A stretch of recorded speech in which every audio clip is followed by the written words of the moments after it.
اردو آموز سبق نمبر 7 لوک کہانی کیا ہے؟ کہانی کی پیدائش لکھے ہوئے لفظ یا تحریر کی ابتدا سے پہلے ہو چکی تھی۔ ہزاروں کہانیاں ایسی ہیں جو کبھی لکھی ہی نہیں گئیں، بس ایک نسل سے دوسری نسل کے حافظے میں منتقل ہوتی رہیں۔ اسی لیے کہانی کہی یا سنائی جاتی ہے، اور تحریری کہانی سے پہلے حکائی یا اورل کہانی کی ایک مضبوط روایت ملتی ہے۔ لوک کہانیاں عوامی زندگی کی امنگوں، خوابوں اور کسی قوم یا قبیلے یا علاقے کے اجتماعی آدرشوں کی ترجمان ہوتی ہیں۔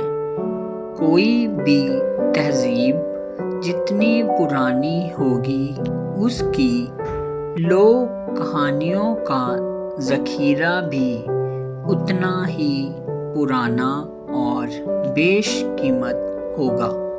ہمارے ملک میں بہت سی زبانیں بولی جاتی ہیں۔ ہر زبان میں عوامی ادب یا لوک کہانی اور لوک گیت کا اپنا سرمایہ موجود ہے۔ لوک کہانی یا لوک گیت سے کسی زبان کے بولنے والوں کے مزاج، ان لوگوں کی معاشرتی زندگی، ان کی قدروں، ان کے خوابوں، ان کے معیار حسن یا ان کی جمالیات کا اندازہ لگایا جا سکتا ہے۔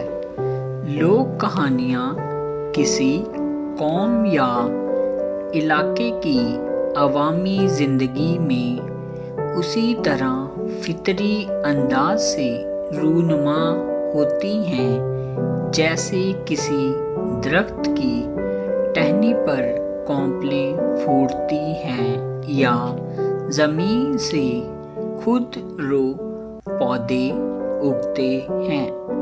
جو سادگی عوامی زندگی میں ہوتی ہے، وہی سادگی عوامی لوک گیتوں اور عوامی لوک کہانیوں میں ہوتی ہے۔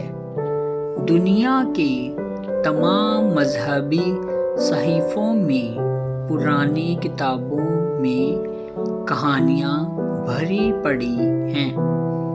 ہر کہانی تعلیم، اخلاقی، تہذیبی تصورات اور معاشرتی اقدار کی اشاعت اور ترسیل کا ذریعہ بھی ہوتی ہے۔